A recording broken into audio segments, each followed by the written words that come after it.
দুর্ভাগ্যক্রমে মুসলিম উম্মাহ হিসেবে আমরা নেতিবাচক চিন্তায় আসক্ত হয়ে পড়েছি। আমরা নেতিবাচকতায় এমন আসক্ত যে কাউকে উম্মার জন্য কিছু করতে দেখলে বলি, কি লাভ এসব করে, কোনো কিছুরই পরিবর্তন হবে না। তার কাজে ভালো কিছু দেখার পরিবর্তে আমরা বলি, আরে ভাই এতে কোনো লাভ হবে না, কোনো লাভ হবে না, অমুক অমুক সমস্যাগুলোর তো কোনো সমাধান হয়নি। ফিরে আসো, আমাদের সাথে নেগেটিভ ক্লাবে যোগ দাও, তুমি এত পজিটিভ চিন্তা কেন করো? অর্থাৎ কাউকে পজিটিভ দেখলে আমাদের কেমন যেন একটা গা জ্বালা করে। জিনিসটা তো এরকম হওয়ার কথা নয়, কেন আমরা তাকে আবার নেগেটিভ জগতে ফিরিয়ে আনছি না? দুঃখজনকভাবে কখনো কখনো এই মনোভাব এমন মানুষদের মাঝে দেখা যায় যাদেরকে আমরা অনুসরণ করি, যেমন পিতামাতা। যখন একজন পিতা সবসময় নেতিবাচক চিন্তা করেন, যখন মা সবসময় নেগেটিভ চিন্তায় ডুবে থাকেন, কিভাবে সেই পরিবারে কৃতজ্ঞ ছেলে মেয়ে বেড়ে উঠবে? তারা যদি আপনাকে সবসময় অভিযোগ করতে দেখে, সব সময় আপনাকে দুঃখ ভারাক্রান্ত দেখে, আপনার বাচ্চারা যদি আপনাকে কখনো কোনো কিছুর জন্য কৃতজ্ঞ হতে না দেখে, কার কাছ থেকে তারা কৃতজ্ঞতা শিখবে? এমন অনেক মুসলিম আমার কাছে আসে যারা নিজেদের ধার্মিক মুসলিম হিসেবে পরিচয় প্রদান করে না। আমি আপনার কিছু ভিডিও দেখেছি, কিন্তু আমি আসলে কখনো মসজিদে যাই না। আমি তখন জিজ্ঞেস করলাম যে কেন আপনি নিজেকে ধার্মিক মুসলিম হিসেবে পরিচয় দেন না? নিজেকে ধার্মিক মুসলিম সমাজের অংশ মনে করতে আপনার দ্বিধা কেন? উত্তরে তারা কি বলে জানেন? তারা বলে এই ধার্মিক মুসলিমরা সব সময় বিপর্যস্ত থাকে, তাদের সবসময় রাগান্বিত দেখায়। কিভাবে এমনটা হলো? যে মানুষদের কাছে স্বর্গীয় ব্যাপার রয়েছে তাদের অবস্থা এমন কি করে হলো? এই আয়াতে প্রজ্ঞা বলতে কৃতজ্ঞতা বোঝানো হয়েছে। হিকমার সারমর্ম হলো, হিকমার নির্যাস হলো শুকর বা কৃতজ্ঞতা।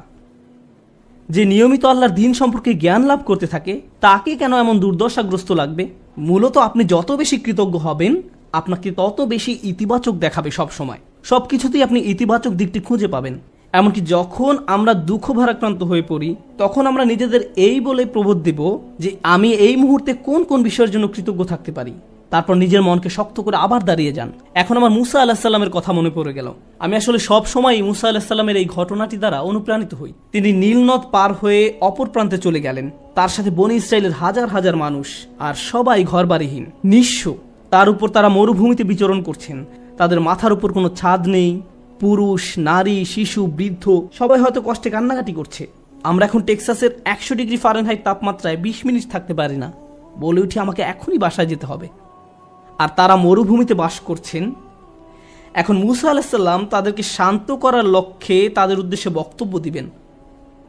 তিনি তাদেরকে বললেন, লা ইন শাকারতুম লা আযীদান্নাকুম, যদি তোমরা কৃতজ্ঞ হও আমি তোমাদের বাড়িয়ে দেব। আমি ভেবেছিলাম যে তিনি তাদের ধৈর্য ধরা নিয়ে খুতবা দিবেন, কিন্তু না, তিনি তাদের উদ্দেশ্যে কৃতজ্ঞতা নিয়ে খুতবা দিলেন। কেউ হয়তো বলতে পারে, আরে আমরা কি নিয়ে কৃতজ্ঞ হব? আবহাওয়ার অবস্থা দেখেছো, আমাদের বাচ্চাদের অবস্থা, আমরা ক্ষুধায় কাতর, গায়ের জামাটা ছাড়া আর কোনো জামা নেই, আমাদের কোনো খাবার নেই। কৃতজ্ঞ কিসের জন্য কৃতজ্ঞ হব? আপনি যদি একটু থেমে চিন্তা করেন, কারণ ফেরাউনের বাহিনী তোমাদের হত্যা করতে পারেনি, অথবা তোমরা ডুবে যাওনি, অথবা তোমরা এখন আর মিশরীয়দের দাস নও, তোমাদের বাচ্চাদের আর জবাই করা হচ্ছে না, তোমাদের মহিলাদের আর নিপীড়িত জীবনযাপন করতে হচ্ছে না, চোখের সামনে মহিলাদের নির্যাতিত হওয়ার দৃশ্য আর পুরুষদের দেখতে হচ্ছে না, তোমরা এই সব কিছুর জন্য কৃতজ্ঞ নও? অভিযোগ করছো?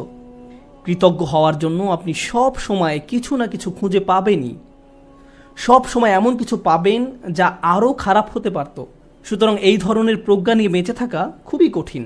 কিন্তু কেউ যদি এভাবে জীবনযাপন করতে পারে তাহলে সে শুধু নিজেরই উপকার করলো। অমা ইয়াশকুর ফা ইন্নামা ইয়াশকুরু লিনাফসিহি, যে কৃতজ্ঞতা প্রকাশ করে সে তা নিজের কল্যাণেই করে। আল্লাহ ওয়াদা করেছেন, লা আযীদান্নাকুম, আমি তোমাদের আরো বেশি দান করব। আল্লাহ আপনার জীবনের প্রতিটি ক্ষেত্রে আপনাকে সমৃদ্ধি দান করবেন, যেমন হেদায়েত, স্বাস্থ্য, রিজিক সহ সকল ক্ষেত্রে সবকিছুই ঠিক হয়ে যাবে যদি আমি আর আপনি আল্লাহর প্রতি কৃতজ্ঞ হতে পারি।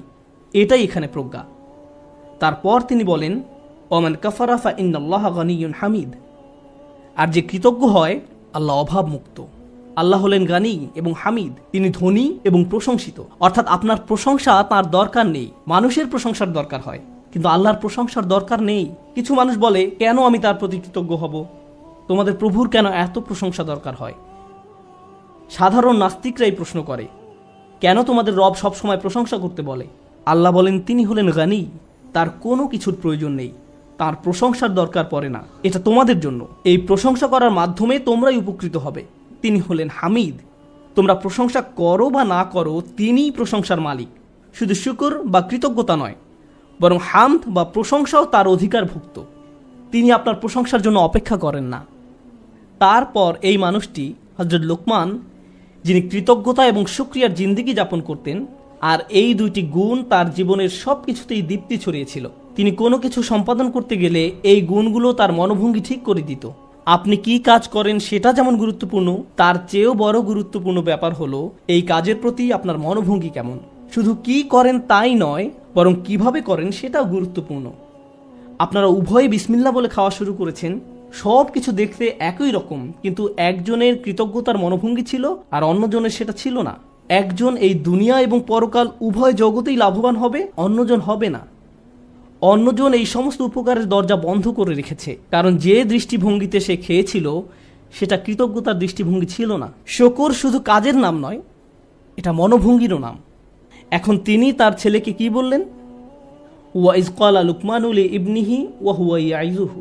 লুকমান যখন উপদেশ দেওয়ার সময় তার ছেলের দিকে ফিরে বললেন, হে আমার ছেলে, আমার প্রিয় সন্তান, লা তুশরিক বিল্লাহ, আল্লাহর সাথে শিরক করো না, আল্লাহর কোনো অংশীদার সাব্যস্ত করো না। কিন্তু আলোচনার সূত্রপাত তো শিরক দিয়ে হয়নি, মূর্তি পূজা নিয়ে তো এই কথাবার্তা শুরু হয়নি। আলোচনা তো ছিল কৃতজ্ঞ হওয়া নিয়ে। আমরা শাব্দিক দৃষ্টিকোণ থেকে একটি বিষয় এখানে শিখছি, শিরক এবং শুকর এর একটি শাব্দিক মিল আছে। কিন্তু আরেকটি বিষয় আমাদের এখানে জানতে হবে, আল্লাহ আমাদের এখানে শেখাচ্ছেন তার সাথে আমাদের সম্পর্কের মূল কেন্দ্রবিন্দু হলো আসলে কৃতজ্ঞতা। আমাদের আল্লাহর প্রতি যত ধরনের অনুভূতি রয়েছে, আমরা তার দাস, আমরা তাকে ভয় করি, আমরা তার কর্তৃত্ব মেনে নিয়েছি, আমরা জানি যে তিনি আমাদের সৃষ্টিকর্তা, এই সব কিছুই সত্য। কিন্তু এই সব কিছুর মাঝে আল্লাহর সাথে সত্যিকারের সম্পর্ক তৈরি করতে হলে আমাদের অন্তরে যা থাকতে হবে তা হলো কৃতজ্ঞতাবোধ। যদি অন্তরে এর উপস্থিতি না থাকে, তাহলে অন্তর এমন এক ধরনের শিরকের বসবাস হবে যার সাথে আমরা যুদ্ধ করে পারবো না।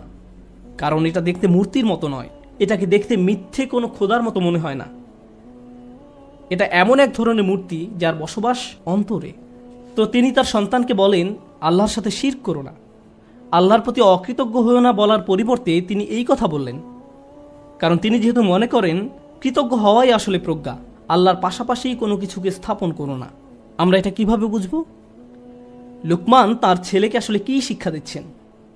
প্রসঙ্গত এটা শুধু সন্তানের সাথে পিতার কথোপকথন নয়, বরং এটা এমন যে কারো জন্য হতে পারে যার অধীনে কেউ বাস করে।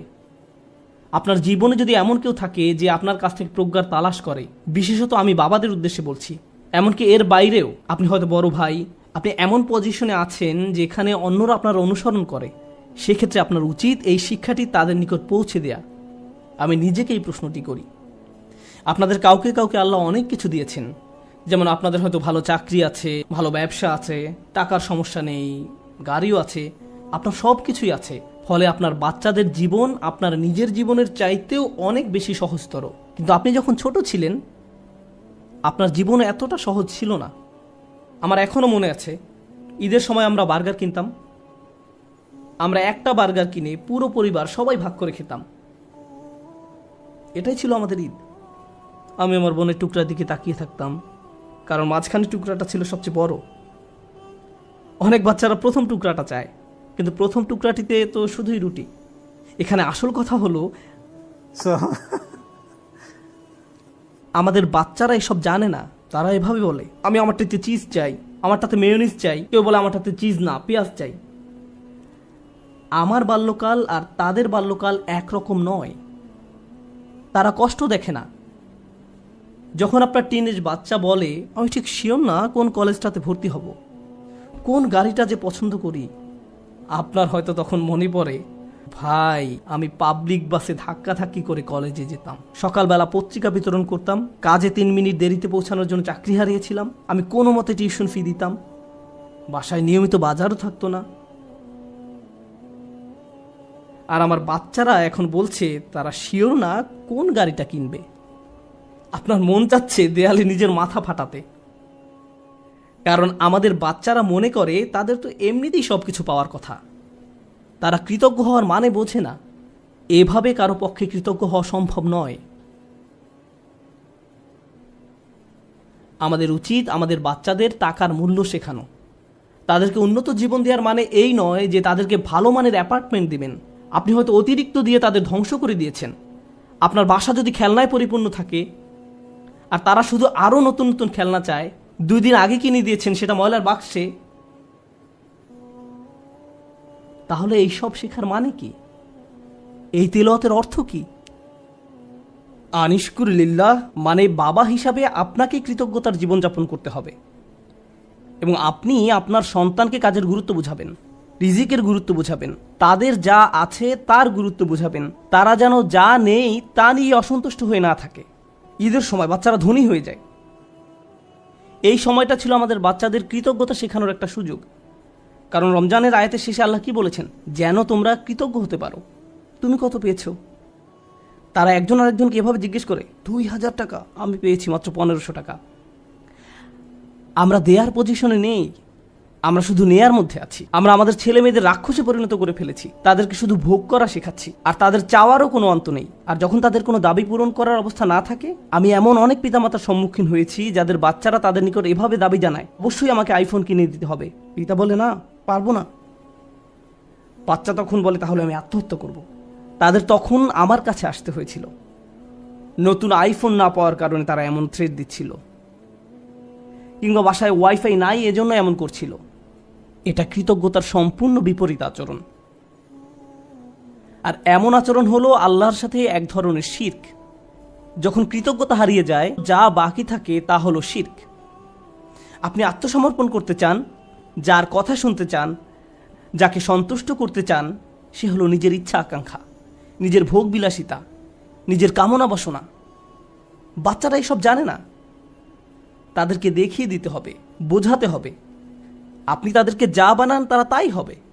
আমরা তাদের প্রতি এমন অন্যায় আচরণ করতে পারি না। আপনার টাকা আছে বলেই যে তাদের সব দাবি পূরণ করতে হবে এমনটা নয়। অবশ্য বিপরীত অবস্থাও আছে। অনেক পিতামাতা তাদের বাচ্চাদের কিছুই কিনে দেয় না, তারপর তারা এই খুতবা ব্যবহার করে। না, এটা করবেন না। অবতাগি বাইনা যালিকা সাবিলা, মধ্যম পন্থা অবলম্বন করুন। আমি আরেকটা ব্যাপারে দৃষ্টি আকর্ষণ করতে চাই, কারণ বিষয়টা গুরুত্বের দাবি রাখে। আমাদের বাচ্চাদেরকে দায়িত্ববোধ শেখাতে হবে। তারা যখন টিনেজ বয়সে পৌঁছায়, তাদেরকে বাসার ছোটখাটো কিছু কাজ করতে দিন, তাদেরকে বাসার কাজে কিছুটা অবদান রাখতে দিন। তারা যদি এর বিনিময়ে চায়, তাহলে বলুন, তুমিও এই বাসায় থাকো, এখানে ঘুমাও, তোমাকেও কিছুটা দায়িত্ব নিতে হবে। আপনার বাচ্চাদেরকে দায়িত্ববোধ শেখান, কোনো কিছুর বিনিময়ে না, টাকার বিনিময়ে নয়, অথবা মাস শেষে তাদেরকে নতুন গেম কিনে দিবেন বলেও নয়, কোনো কিছুর বিনিময়ে না। যদি আমরা সব সময় এমনটা করি, যদি তাদেরকে শুধু ভোগ করতে শিখাই আর তারা শুধু আপনার নিকট বিনিময় চাইতে থাকে, এটা করলে আমাকে কি দিবা, ওটা করলে আমাকে কি দিবা, যদি আপনার বাচ্চাদের আল্লাহর প্রতি কৃতজ্ঞ হতে না শেখান, তাহলে কিভাবে তারা আপনার প্রতি কৃতজ্ঞ হবে? এই দুইটা বিষয় কি সম্পর্কযুক্ত নয়? আল্লাহ বলছেন, আনিশকুরলি ওয়া ওয়ালিদাই, আমার প্রতি ও তোমার পিতামাতার প্রতি কৃতজ্ঞ হও। এই দুইটা ব্যাপার সম্পর্কযুক্ত। আমরা যদি আমাদের সন্তানদের তাদের যা আছে তার জন্য আল্লাহর প্রতি কৃতজ্ঞ হতে না শেখাই, তাহলে আমি আপনাদের গ্যারান্টি দিয়ে বলছি, তারা স্বাধীন হয়ে যাবে। যখনই তারা স্বনির্ভর হয়ে যাবে, তারা আলাদা হয়ে যাবে। আপনার কলের কোনো জবাব দেবে না, মেসেজের কোনো উত্তর নেই, তারা আপনাকে উপেক্ষা করে, অগ্রাহ্য করে, যখন তখন বাসা থেকে বের হয়ে যায়। আপনি তখন ভাবেন, কি হলো এই বাচ্চার? আমি তার জন্য সব কিছু করলাম, আমি সারা জীবন তোমাকে দিয়ে গেলাম, এখন তুমি আমাকে কিছুই দিচ্ছ না। হ্যাঁ, কারণ এখন আর আমার আপনাকে প্রয়োজন নেই। আপনার কি প্রয়োজন? আর আমি স্বাধীন, ওই লেনদেন তো শেষ হয়ে গেছে, ধন্যবাদ, বাই। এখন আমরা তাজ্জব হয়ে বসে আছি, কিন্তু সম্ভবত আমরাই তাদেরকে নষ্ট করে ফেলেছি। মানে অতি ভালোবাসা দেখিয়ে আমরা তাদের ধ্বংস করে ফেলেছি। ইন্নামা আমওয়ালুকুম ওয়া আওলাদুকুম ফিতনা, আল্লাহ একটি কারণে এই কথা বলেছেন। তোমাদের সম্পদ এবং সন্তান সন্ততি তোমাদের জন্য একটি বড় পরীক্ষা। বিশেষত ছেলে মেয়েদের পেছনে যদি নিয়ন্ত্রিত উপায়ে টাকা পয়সা খরচ করা না হয়, তাহলে তারা বিশাল এক পরীক্ষার বিষয়ে পরিণত হবে। মাঝে মাঝে বাচ্চাদের কোনো কিছু কিনে দেওয়া উত্তম, মাঝে মাঝে তারা যা চায় তা না দেওয়া উত্তম, মাঝে মাঝে তাদের থেকে দূরে সরিয়ে রাখা উত্তম। এটা গুরুত্বপূর্ণ। এটা শুধু পুঁথিগত বিদ্যা নয়, শুধু আলহামদুলিল্লাহ বলা শেখালেই হবে না, এই শিক্ষার উপরে জীবনযাপন করতে হবে। এই জন্যই আলোচনাটি শুরু হয়েছে এই বলে, ওয়ালাকাদ আতাইনা লুকমান আল হিকমা, আমি লোকমানকে প্রজ্ঞা শিক্ষা দিয়েছি, বাস্তব জ্ঞান, বাস্তব শিক্ষা। কিভাবে কৃতজ্ঞ থেকে জীবন কাটাতে হবে সেই শিক্ষা। আমাদের বাচ্চারা কতবার তাদের জামা কাপড় ভাঁজ করে, ধৌত করে, আমরা তাদের কিভাবে কৃতজ্ঞতার শিক্ষা দেব যখন তাদের সবকিছু আমরাই করে দেই? মনে হয় যেন ঘরের মধ্যে ছোট ছোট ফেরাউন দৌড়াদৌড়ি করছে আর বলছে আমি সবচেয়ে বড় রব। আনা রাব্বুকুমুল আ'লা। আজ আমি বার্গার খাবো না, পিৎজা খাবো, আমাকে এটা দাও ওইটা দাও। আমরা তাদের এমন বানিয়ে ফেলেছি। এটা তাদের দোষ নয়। আমাদের সন্তানরা যখন নষ্ট হয়ে যায় এই জন্য নয় যে তারা শয়তান, এর কারণ হলো আমরা তাদের সঠিক শিক্ষাটা দিচ্ছি না। প্রজ্ঞা থাকার মানে হলো আপনি আপনার সন্তানদেরকে সঠিক নিয়মে বড় করেন, আপনি তাদের আকাঙ্ক্ষাগুলো নিয়ন্ত্রণের চেষ্টা করেন। বাচ্চাদের এই নিয়ন্ত্রণটি নেই। আমাদেরকে ভালোবাসার সাথে তাদের ভিতরে এই অনুভূতি তৈরি করে দিতে হবে। আয়াতটি শুরু হয়েছে ইয়া বুনাইয়া দিয়ে, আমার প্রিয় ছেলে, অর্থাৎ বাবা অত্যন্ত আদর মাখা কণ্ঠে তার বাচ্চার সাথে কথা বলছেন। আপনি এর উল্টাভাবে শুরু করতে পারেন না। এই বাসার সবাই শোনো, আমি মাত্র জুমা থেকে আসলাম, বাসার সব কিছু এখন অন্য নিয়মে চলবে। এভাবে না। ভালোবাসার সাথে সুন্দরভাবে করুন, তাদের সাথে কথা বলুন, তাদেরকে বুঝান যে তাদের আচরণ পরিবর্তন করতে হবে। আমাদের মাঝে না দেখলে তারা এটা শিখবে না। যদি আমি খাবার ফেলে দিই, ক্ষুধা লাগলে রেস্টুরেন্টে গিয়ে অপ্রয়োজনীয় অর্ডার করি, এরপর অল্প একটু খেয়ে বলি আমি আর পারবো না, আর সন্তানকে বলি খাবার শেষ করো, খাবার শেষ করো, তারা শিখবে না, তারা শিখবে না, তারা ফেলে দিবে। আপনার জীবনটা যদি অকৃতজ্ঞতায় পূর্ণ থাকে তাহলে এটা অনেক বড় একটা সমস্যা। এই জন্যই অবিশ্বাস এবং অকৃতজ্ঞতা প্রকাশে একই শব্দ ব্যবহার করা হয়েছে। একই শব্দ ব্যবহার করা হয়েছে। কুফর বিল্লাহ মানে হলো আল্লাহকে অবিশ্বাস করা, আর কুফরান বিন নিয়ামাহ মানে নিয়ামতকে অস্বীকার করা, অকৃতজ্ঞ হওয়া। একই শব্দ। আল্লাহর নিকট কাফের আসলে দুইটা জিনিস। ভাবতে পারেন এমন ব্যক্তি যে আল্লাহকে অস্বীকার করে এবং যে আল্লাহর প্রতি অকৃতজ্ঞ।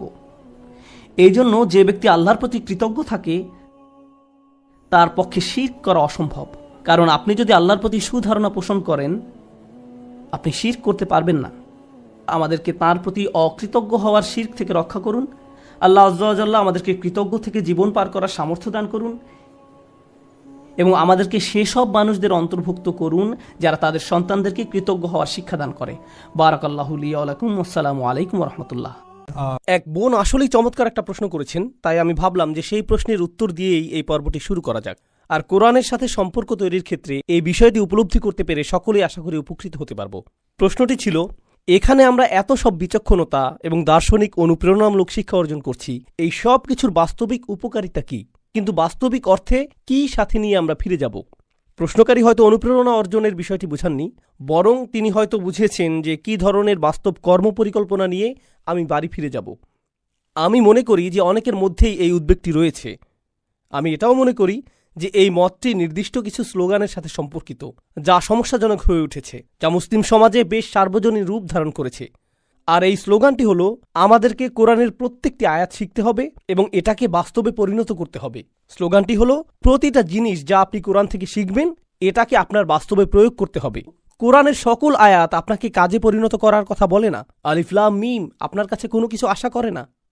ফাতাওয়াল্লা বিরুকনিহি ওয়াকালা সাহিরুন আও মাজনুন, ফেরাউন মুখ ফিরিয়ে নিল এবং বলল মূসা হচ্ছে জাদুকর এবং উম্মাদ। আয়াতটা কি আপনাকে কিছু করতে বলছে? বুঝতে পারছেন? আল্লাহ গাছ সৃষ্টি করেছেন যা খোসা দিয়ে আবৃত চমৎকার ফল প্রদান করে, তাহলে তো এখন আমাদের কর্তব্য ফল খাওয়া। তাহলে কোরআন আপনাকে কিসের দিকে আহ্বান করছে? কোরআনের নির্দিষ্ট কিছু লক্ষ্য রয়েছে। কোরআনের লক্ষ্যগুলো স্বয়ং কোরআন দ্বারাই নির্ধারিত। লাআল্লাকুম তাত্তাকুন, লাআল্লাকুম তাকিলুন, লাআল্লাকুম তাতাফাক্কারুন, লাআল্লাকুম তাতাযাক্কারুন। কোরআন নিজেই আপনাকে বলছে যাতে তোমরা চিন্তা করতে পারো, যাতে তোমরা গভীর মনোনিবেশ করতে পারো, যাতে তোমরা ভেবে দেখতে পারো, যাতে তোমরা নিজেদেরকে রক্ষা করতে পারো, যাতে তোমরা সঠিক উপায়ে কাজ করতে পারো। কখনো কখনো আয়াতগুলো আপনাকে কিছু করতে বলে, অন্য ক্ষেত্রে আল্লাহ শুধু চান যে আপনি চিন্তা করেন। তিনি শুধু বলেছেন যে আমি চাই তোমরা চিন্তা করো। অন্য ক্ষেত্রে তিনি বলেছেন যে আমি চাই তোমরা গভীরভাবে চিন্তা করো। তিনি কোরআনে অভিযোগ করেছেন, আফালা ইয়াতাদাব্বারুনাল কুরআন, কেন তারা কোরআন নিয়ে গভীর মনোনিবেশ করে না? আমা আলা কুলুবিহিম আকফালুহা, নাকি তাদের হৃদয়গুলোতে তালা ঝুলানো রয়েছে? আপনারা জানেন, আমরা যখন কোনো কিছুকে কাজে পরিণত করার কথা চিন্তা করি, এর দ্বারা আমরা এমন কিছু ইঙ্গিত করি যা আমাদের করণীয়, কিন্তু আমাদের কাজগুলো হলো আমাদের মনোভাব, আবেগ, অনুভূতি এবং উপলব্ধির ফলাফল। আর কোরআনের বেশিরভাগ অংশই আমাদের মনোভাবকে পরিবর্তনের কাজ করে। এটা আমাদের উপলব্ধিকে পরিবর্তন করে। এটা আমাদেরকে আল্লাহর বিজ্ঞতাকে উপলব্ধি করায়। আর এই বিজ্ঞতা আপনার দৃষ্টিভঙ্গিকে পরিবর্তন করে এবং যেভাবে আপনি কোনো কিছুতে প্রতিক্রিয়া দেখান তাকে পরিবর্তন করে। তো সকল আয়াতই আপনাকে কিছু করতে বলে না। আমি এটা বিশ্বাস করি না। আমি এটা মোটেও বিশ্বাস করি না। কোরআনের অনেক অনেক আয়াত রয়েছে যা আপনাকে কিছুই করতে বলে না, কিন্তু অনেক আয়াত রয়েছে যা কি করতে বলে? চিন্তা করতে বলে। অনেক আয়াত রয়েছে বিবেচনা করার, অনেক আয়াত রয়েছে স্মরণ করার। এই সবগুলোই হলো কোরআনের যৌক্তিক প্রয়োগ। এগুলোও কোরআনকে বাস্তবে পরিণত করার অন্তর্ভুক্ত। এই অনুশীলনের উদ্দেশ্য হলো, এর দ্বারা আমি দুইটি জিনিস করতে চাই। আমি জোর দিতে চাই আল্লাহ শুরুতে যা বলেছেন, ওয়াল কুরআনিল হাকিম, বিজ্ঞতায় পরিপূর্ণ কুরআন। আমি এই সূরাটির কিছু চমৎকার বিজ্ঞতাকে উপস্থাপন করতে চাই। এটাই আমার প্রথম লক্ষ্য। আমি এটাও উপস্থাপন করতে চাই যে কিভাবে সূরাটি চমৎকারভাবে বিন্যস্ত, কারণ হাকিম শব্দের অর্থ এটাও যে এটি চমৎকারভাবে বিন্যস্ত। আমি এটাও উপস্থাপন করতে চাই যে কিভাবে কোরআন এর বিধানগুলোর ব্যাপারে সংকোচ প্রকাশ করে না, ঠিক যেমনভাবে সেই রাসূলগণ বলেছেন। এটা মানুষকে আহ্বান করে যেমনটা করা উচিত, কারণ প্রকৃতপক্ষে হাকিমও একই অর্থবোধক। তাই শুরুর সেই আয়াতটি আসলে এই গোটা অধ্যয়নটিকে নির্দিষ্ট একটি গন্তব্যের দিকে টেনে নিয়ে গিয়েছে। তো আমি আশা করি এগুলোই আপনি এই আলোচনা থেকে পাবেন। এটা যদি যথেষ্ট বাস্তবধর্মী না হয়, তাহলে আমি জানি না যে এর চেয়ে উত্তম কি বলতে পারবো। ওয়াজআলনা মিন বাইনি আইদিহিম সাদ্দান, আয়াতটি হলো ওয়াইদা কিলা লাহুম, যখন তাদেরকে এটা বলা হয়। প্রসঙ্গক্রমে এটা চতুর্থ অনুচ্ছেদ। এটা 3টি আয়াত সম্বলিত ছোট একটা অনুচ্ছেদ। শুধু এটুকুই। ইনশাআল্লাহ আমরা চতুর্থ এবং পঞ্চম অনুচ্ছেদ নিয়ে এই পর্বে আলোচনা করব। আর এই অনুচ্ছেদে রয়েছে শুধু 3টি আয়াত। জানেন আমরা কি নিয়ে শিখব? সেই সকল মানুষ যারা চিন্তা করতে অস্বীকৃতি জানায়, তারা চিন্তা করতে অস্বীকৃতি জানায়। জানেন এই অনুচ্ছেদটি কেন গুরুত্বপূর্ণ? কারণ এখন আমরা রয়েছি চতুর্থ অনুচ্ছেদে। তো এর আগে কতটি অনুচ্ছেদ এসেছে? 3টি। প্রথম অনুচ্ছেদের বিষয়বস্তু ছিল ওহী, দ্বিতীয় অনুচ্ছেদের বিষয়বস্তু ছিল ইতিহাস, আর তৃতীয় অনুচ্ছেদের বিষয়বস্তু ছিল আমাদের চারপাশের জগৎ, তাই না? এই সবগুলোই হলো পন্থা যার মাধ্যমে আপনি চিন্তা করতে পারেন। আর এখন আমরা এমন একটা অনুচ্ছেদে চলে এসেছি যেখানে মানুষ চিন্তা করতে অস্বীকৃতি জানিয়েছে। এটাই তাদের প্রতি সমালোচনা। তাদের সম্পর্কে এটা আল্লাহর বক্তব্য। ওয়াইদা কিলা লাহুম, যখন তাদেরকে এটা বলা হয়, ইত্তাকু মা বাইনা আইদিকুম ওয়া মা খালফাকুম, কেন তোমরা তোমাদের সামনে যা রয়েছে এবং তোমাদের পেছনে যা রয়েছে তা থেকে নিজেদেরকে রক্ষা করার জন্য সতর্কতা অবলম্বন করছো না? লাআল্লাকুম তুরহামুন, যাতে তোমাদের উপর দয়া প্রদর্শন করা হয়। আপনার সামনে যা রয়েছে আর পেছনে যা রয়েছে তা থেকে শিক্ষা অর্জনের বিষয়টি কি এই প্রথম শুনছেন? না, আল্লাহ ইতিমধ্যেই বলেছেন যে একটি দেয়াল রয়েছে সামনে এবং একটি পেছনে। এর তাৎপর্য কি? এর দ্বারা আল্লাহ বলেছেন যে কেন তোমরা চারপাশের জগৎ সম্পর্কে মনোযোগ দিচ্ছ না। আর এটা যদি যথেষ্ট মনে না হয়, তাহলে ইতিহাস থেকে পাওয়া শিক্ষা সম্পর্কে কেন মনোযোগ দিচ্ছ না? এটা অনেকটা এভাবে বলা যে যখন তাদেরকে বলা হয় যে দ্বিতীয় অনুচ্ছেদ এবং চতুর্থ অনুচ্ছেদে মনোযোগ দাও যাতে তোমাদের উপর ক্ষমা প্রদর্শন করা হয়।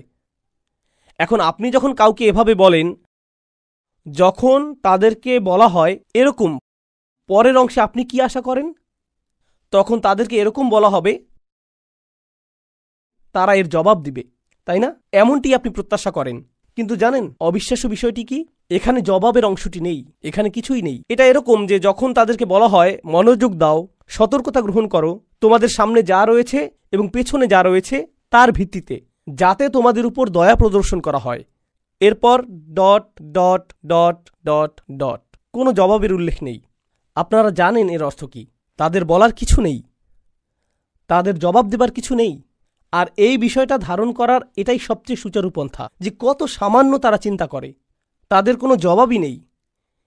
আর তাই এটা যখন জবাবহীন রয়ে গেল, আল্লাহ সামনে এগিয়ে গিয়ে বললেন, ওমা তাতিহিম মিন আয়াতিম মিন আয়াতি রব্বিহিম, তাদের প্রভুর সকল আয়াতগুলোর মধ্য থেকে একটি আয়াত। প্রসঙ্গক্রমে আয়াত বলতে কি বোঝায়?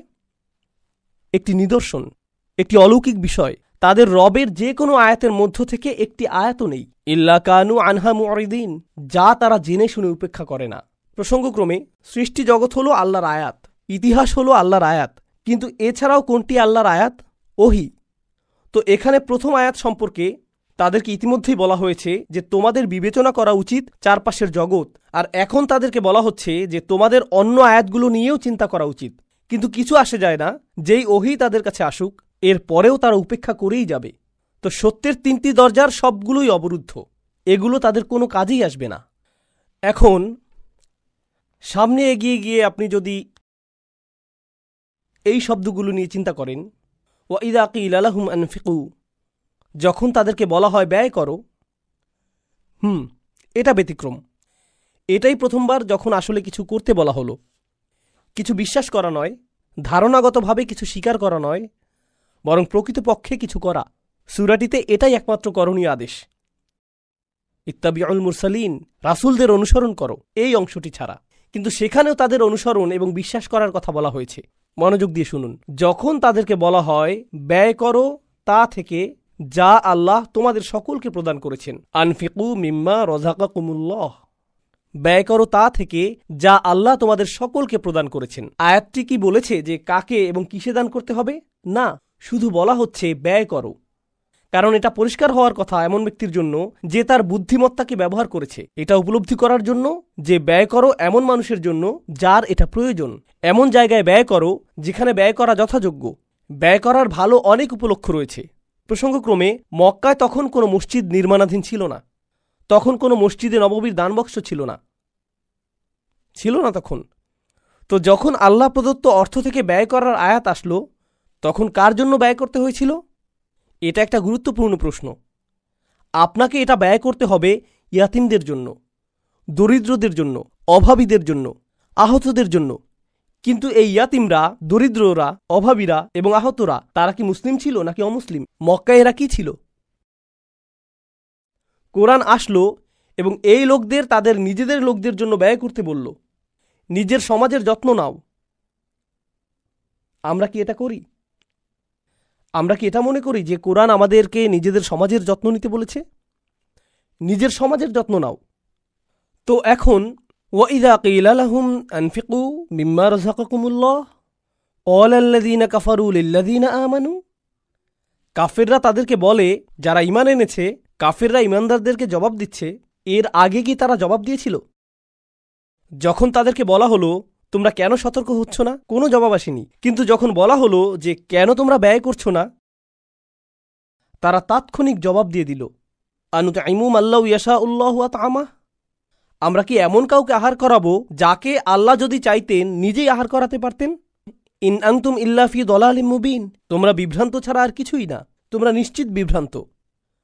যখন আপনি ঈমান নিয়ে কথা বলেন, যখন আপনি সৃষ্টিকর্তায় বিশ্বাস নিয়ে কথা বলেন, যখন আপনি পরকাল নিয়ে কথা বলেন, তারা জবাব দেওয়ার প্রয়োজনও বোধ করে না। যখন আপনি তাদের অর্থ ব্যয় নিয়ে প্রশ্ন করেন, তখন তারা উত্তেজিত হয়ে ওঠে, কারণ এটা ঘরের ভিতর আঘাত হানছে। ঈমান, পরকাল নিয়ে ধারণাগুলো তাদের কাছে দার্শনিক মতবাদ বলে মনে হয়। এগুলো হোকাস পোকাস। এগুলো যেটাই হোক, তাতে কার কি আসে যায়? আপনি তাদের অর্থ নিয়ে, তাদের চালিকা শক্তি নিয়ে সমালোচনা করেন, এতে তারা উত্তেজনায় ফেটে পড়ে এবং বলে, তুমি আমাকে খরচ করতে বলছো?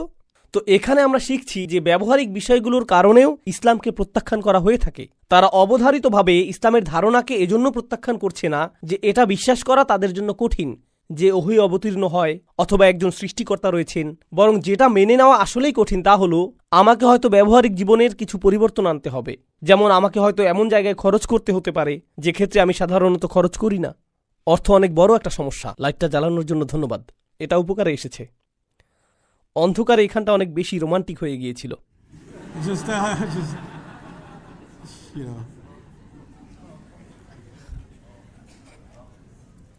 এই শব্দটা সবসময় কাজ করে। রোমান্টিক শব্দটি আমার প্রিয়।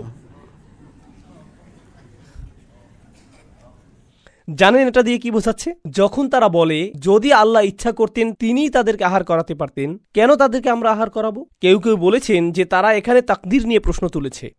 এখানে যা ঘটেছে তা হলো, তোমরা এই সৃষ্টিকর্তা সম্পর্কে বলছো যিনি সকলের প্রয়োজন পূরণ করেন, যিনি সকল ফলমূল প্রদান করেছেন, সকল গাছগাছালি দান করেছেন, আর সমুদ্রের সকল জাহাজ সৃষ্টি করেছেন, তিনি এই সকল কিছু করেছেন।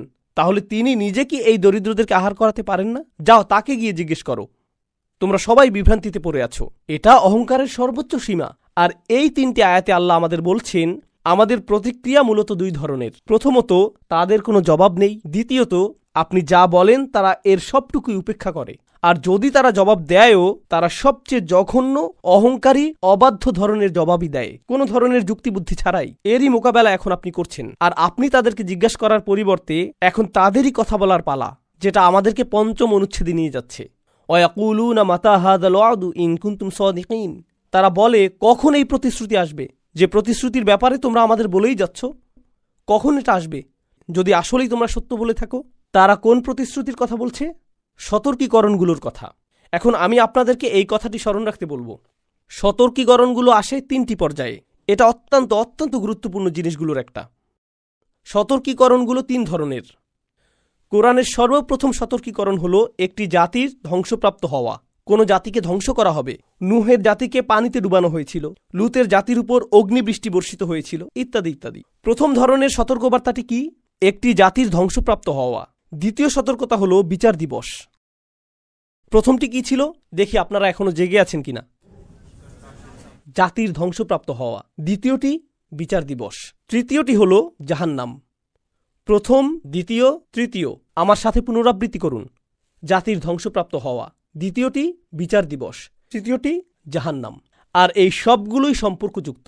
অন্য কথায়, আপনি যদি সেই জাতিগুলোর একটি হন যারা এখানে ধ্বংসপ্রাপ্ত হয়েছে, তাহলে আপনি আসলেই কঠিন সময় পার করবেন বিচার দিবসে। আর সেটাকেও অবকাশ যাপনের মতো মনে হবে কিসের তুলনায়? জাহান্নামের তুলনায়। তো এই সবগুলোই আসলে একটি প্রতিজ্ঞার অংশ। ও, লাইটগুলো আবার বন্ধ হয়ে যাচ্ছে। যাই হোক, বোধহয় আর জ্বলবে না। ও মাই গড, থামুন। ইতিমধ্যে উনি না করে দিয়েছেন।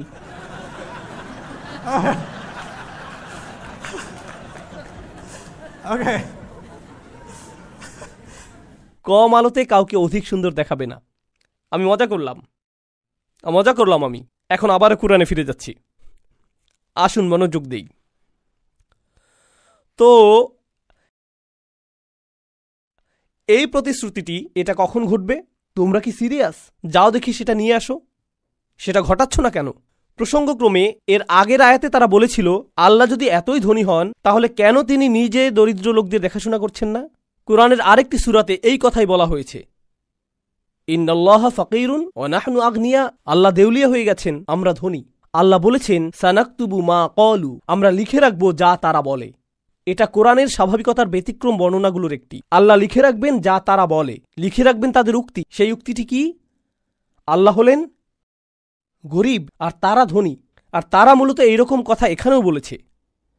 আর এজন্যই এই সূরাতেও আপনি পাবেন, ওয়ানাকতুবু মা কদ্দামু আসারহুম, আমরা লিখে রাখব যা তারা সামনে প্রেরণ করেছে এবং যা তারা পেছনে ফেলে এসেছে। এটাই অপরাধ হিসেবে যথেষ্ট। এটা এত খারাপ কেন যে আল্লাহ লিখে রাখবেন? তিনি এর আগে লিখে রাখার কথা বলেছেন, কারণ লিখে রাখার মতো এবং তা তাদের মুখে নিক্ষেপ করার মতো এমন কথা তারা বলে ফেলেছে। কিন্তু যদিও তারা এরকম ভয়ঙ্কর, এরকম জঘন্য কথা বলেছে, যেমন এটা বলা যে কখন এই প্রতিশ্রুতি আসবে, অথবা আল্লাহ চাইলে নিজেই আহার করাতে পারতেন, এই সময় আল্লাহ মূলত রাসূল সাল্লাল্লাহু আলাইহি সাল্লামকে প্রস্তুত করেছেন যে তারা জঘন্য কথা বলবে যেগুলো লিখে রাখার যোগ্য, যাতে তাদেরকে আসলেই এর জন্য শাস্তি দেয়া যায়। তাই আল্লাহ শুরুতেই বলে রেখেছেন, নাকতুবু মা কদ্দামু ওয়া আসারহুম, মা কদ্দামু হুনা, তারা যা সম্মুখে প্রেরণ করতে চেয়েছে তা আসলে এখানে রয়েছে। এখন তারা এই জঘন্য প্রশ্ন জিজ্ঞেস করেছে, আর আল্লাহর ক্রোধ চূড়ান্ত সীমায় পৌঁছে গেছে। তো এখন এটা শুরু হবে। প্রথম পর্যায়টি হবে জাতির ধ্বংসপ্রাপ্ত হওয়া। মা ইয়ানজুরুনা ইল্লা সাইহাতান ওয়াহিদাতান, এর অর্থ দুটি জিনিস। এটা বোঝাচ্ছে তারা একটি বিস্ফোরণ ছাড়া অন্য কোনো জিনিসের জন্য অপেক্ষা করছে না। এর অর্থ এটাও যে তারা একটি বিস্ফোরণ ছাড়া আর অন্য কিছু দেখবে না। তাখুযুহুম, এটা তাদেরকে আঁকড়ে ধরবে। ওয়াহুম ইয়াখিসিমুন, যখন তারা পরস্পর উদ্দেশ্যহীন যুক্তিতর্কে লিপ্ত থাকবে। তারা আল্লাহ সম্পর্কে এগুলো বলে, তিনি কি করবেন অথবা করবেন না, তোমাদের সৃষ্টিকর্তা কোথায়, শাস্তি, আমি আতঙ্কিত, আমি আসলেই আতঙ্কিত। তারা বিদ্রুপাত্মক কৌতুকে লিপ্ত থাকবে। ইল্লা কানু বিহি ইস্তাহজিউন, তারা এটা নিয়ে কৌতুক এবং হাসি তামাশা করবে। আর তাদের উদ্দেশ্যহীন কথোপকথনের মাঝখানে একটি বিস্ফোরণ তাদেরকে আঁকড়ে ধরবে। কিন্তু বিস্ফোরণের কথা আল্লাহ এই প্রথম বলছেন না, তাই না? যখন আল্লাহ ইতিহাসের শিক্ষা নিয়ে বলেছেন, যেখানে সেই জাতিটিতে 3 জন রাসূল এসেছিলেন আর সেখানে একজন ঈমানদারও ছিলেন, তখন তিনি বলেছিলেন, ইনকানাত ইল্লা সাইহাতান ওয়াহিদাতান ফাইযা হুম খামিদুন, এটা শুধু একটি বিস্ফোরণ ছাড়া আর কিছুই ছিল না। আল্লাহ এখন বলছেন, সেটা এখন আর ইতিহাসের শিক্ষা নয়, বরং এটাই তোমাদের ভবিষ্যৎ হয়ে যেতে পারে। আমি ইতিহাসের পুনরাবৃত্তি করব। আমি শুধু ঘটনা বলার জন্য ইতিহাস বর্ণনা করি না। আল্লাহ আমাদের বলেছেন অহুম ইয়াখিসিমুন, তারা উদ্দেশ্যহীন কোনো কথোপকথনের মাঝে লিপ্ত থাকবে। প্রসঙ্গক্রমে কেন সেই জাতিটি ধ্বংসপ্রাপ্ত হয়েছিল, সর্বশেষ কোন ঘটনাটি আযাব নিয়ে এসেছিল? তারা সেই ঈমানদারকে হত্যা করেছিল। কিন্তু এখন কুরাইশদের ক্ষেত্রে বিচার দিবস সম্পর্কে এরকম জঘন্য ভাষায় তাদের প্রশ্ন উত্থাপন করাই ছিল যথেষ্ট, যদিও তারা এখনও কাউকে হত্যা করেনি। শুধু এতটুকুই যথেষ্ট, যার ফলে আল্লাহ বলেছেন যে আমি হয়তো এখনই তাদেরকে শেষ করে ফেলব। ফালা ইয়াস্তাতিউনা তাওসিয়াতান, আর আমি যদি তাদের শেষ করে দেই তারা কোনো উইল করে যেতে পারবে না। তাওসিয়া উইল অর্থে ব্যবহৃত হয়। তাওসিয়া শব্দটি কোরআনে সদুপদেশ অর্থেও ব্যবহৃত হয়েছে। উইল করে রেখে যাওয়া এবং সদুপদেশ দেয়া উভয় অর্থেই। এখন আপনি কার জন্য উইল করে রেখে যান? আপনাদের থেকে কেউ বলুন। আপনার সন্তানের জন্য। আপনার সন্তানের জন্য, যাদের ভবিষ্যতের জন্য আপনার অনেক আশা থাকে, যার কারণে আপনি তাদেরকে জাহাজে তুলে দেন। আগে এটা নিয়ে আলোচনা করেছি। এখন আল্লাহ বলছেন আমি তোমাদের জন্য একটি বিস্ফোরণ ঘটাবো, আর তোমাদের কথোপকথনের মাঝখানে তোমরা ধ্বংসপ্রাপ্ত হবে। তোমাদের সন্তানদের কাছে ছুটে গিয়ে সদুপদেশ প্রদানের সুযোগও পাবে না। তোমরা কোনো উইল রেখে যেতেও সক্ষম হবে না। আর তারা গিয়ে একথা বলতেও সক্ষম হবে না যে ও আমার সন্তান, নিজেকে রক্ষা করো, আমি অবাধ্যতা করেছি আর আল্লাহ আমাকে শাস্তি দিয়েছেন। সতর্ক হও। ওয়ালা ইলা আহলিহিম ইয়ারজিউন, তারা তাদের পরিবারের কাছে ফিরে যাবে না। হামালনা যুররিয়াতাহুম, তাদের সন্তানদের উপর আশা পোষণ করার এই ধারণাটি এখন জোরালো হলো। অনুফিখা ফিস-সূর, তো সেটা ছিল জাতির ধ্বংসপ্রাপ্ত হওয়া একটা বিস্ফোরণ। এতে তারা ধ্বংসপ্রাপ্ত হবে। তাদের পরিবারগুলোকে সতর্ক করার অথবা শেষ বিদায় জানানোর সুযোগও তারা পাবে না। এর ঠিক পরেই এসেছে অনুফিখা ফিস-সূর, এর পরেই সিংহায় ফু দেয়া হবে। সিংহায় ফু দেয়া হবে, এটাকে সিংহাতে ফু দেয়া হবে, এটাই আক্ষরিক অনুবাদ। এটাকে অর্থাৎ বর্ণনার অতীত কোনো কিছুকে সিংহাতে ফু দেয়া হবে। ফাইদা হুম মিনাল আজদাস, তখন আকস্মিকভাবে নিশ্চিহ্ন কবর থেকে ইলা রব্বিহিম ইয়াংসিলুন, তারা ছুটে আসতে থাকবে প্রজন্মের পর প্রজন্ম। ইয়াংসিলুন অর্থ দ্রুত ছুটে আসা। আসরা ইলা মাকান, নাসালা অর্থ দ্রুত ছুটে আসা, কিন্তু এটা নাসিলের সাথে সম্পর্কযুক্ত। অন্য কথায় তাদের একাধিক প্রজন্ম একসাথে ছুটে আসবে তাদের রবের দিকে। আল্লাহ ইতিমধ্যে এটা বর্ণনা করেছেন যখন তিনি ইতিহাস থেকে শিক্ষাদান শেষ করেছিলেন।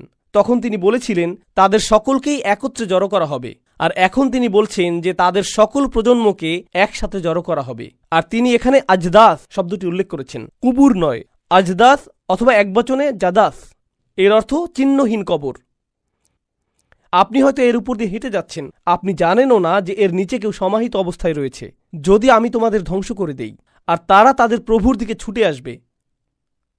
অলু ইয়া ওয়াইলানা, তারা বিচার দিবসে জেগে উঠবে, এই চিহ্নহীন কবরগুলো থেকে বেরিয়ে আসবে আর তাদের রবের দিকে ছুটে আসবে। ইহকালে তারা তাদের রব থেকে দূরে ছুটে যাচ্ছে, আর তখন তারা তাদের রবের দিকে ছুটে যাবে, কারণ এখন তাদের কাছে আর কোনো বিকল্প নেই। তারা জেগে উঠবে। যখন তারা কবর থেকে জেগে উঠবে, অদ্ভুত কথা বলতে থাকবে। তারা বলবে ইয়া ওয়াইলানা, এর চেয়ে খারাপ আর কিছু হতে পারে না।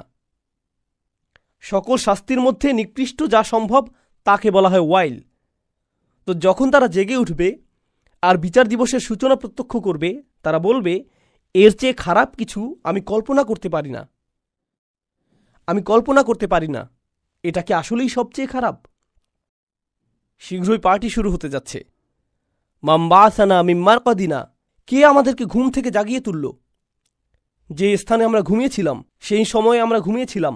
তারা আক্ষরিকভাবেই বলবে কে আমাদেরকে নিদ্রা থেকে জাগ্রত করল? জানেন কেন এটা গুরুত্বপূর্ণ? কারণ রাসূলগণ এসেছিলেন মানুষকে নিদ্রা থেকে জাগ্রত করার জন্য, কিন্তু মানুষ সম্পূর্ণরূপে অসচেতন ছিল। কারণ আপনি যখন অসচেতন থাকেন, আপনি তখন গাফেল। আর একজন গাফেল ব্যক্তি হলো সেই মানুষের মতো যে ঘুমাচ্ছে, সে আসলে মৃত মানুষের মতো। এটা ইতিমধ্যে এর আগেই প্রতিষ্ঠিত হয়েছে। প্রথমবার আল্লাহর রাসূলদের দ্বারা তোমাদেরকে জাগিয়ে তোলা হয়েছিল, এইবার স্বয়ং আল্লাহ তোমাদের জাগিয়ে তুলেছেন। এটাই পার্থক্য। তো তারা বলবে কে আমাদেরকে জাগিয়ে তুলল? এই কথা তারা বলবে কারণ যারাই তাদেরকে এর আগে জাগ্রত করতে চেয়েছিলেন তারা সফল হননি। তো কোন সেই শক্তি যে আমাদেরকে এখন জাগ্রত করেছে? মিম্মার কদিনা হাদা মা ওয়াদার রহমান। আর রহমান কি এর প্রতিশ্রুতি দিয়েছিলেন? হাদা মা ওয়াদার রহমান, রহমান এর প্রতিশ্রুতি দিয়েছিলেন। তারা আর রহমান শব্দটি ব্যবহার করবে কারণ রাসূলগণ তাদেরকে আহ্বান করতেন আর রহমানের দিকে, কারণ তারা আর রহমানকে নিয়ে উপহাস করত। কিন্তু এখন আমরা জানতে পারলাম অবশেষে তারা বাণীটির মর্মার্থ প্রকৃতপক্ষেই ভালোভাবে বুঝতে পেরেছে, এত ভালোভাবে যে যখন তারা বিচার দিবসে উত্থিত হবে, রাসূলদের দেয়া সকল প্রতিশ্রুতি তাদের স্মরণে আসবে, আর তখন তারা সকল রহস্যের মিলবন্ধন তৈরি করতে পারবে। অসদাকাল মুরসালুন, আর প্রেরিত রাসূলগণ সকলেই আসলে সত্য কথা বলেছিলেন, যার অর্থ বিষয়টা তোমাদের জানা, যার অর্থ তোমরা এটা যথেষ্ট ভালোভাবে শুনতে পেরেছ। তারা যা বলেছে ঠিক তাই ঘটেছে। Oh no! এখন আল্লাহ আমাদেরকে আরো সামনে নিয়ে যাচ্ছেন। ইন কানাত ইল্লা সাইহাতান ওয়াহিদাতান, তারা মাত্র বেরিয়ে এলো আর হঠাৎ আরো একটি বিস্ফোরণ ঘটল।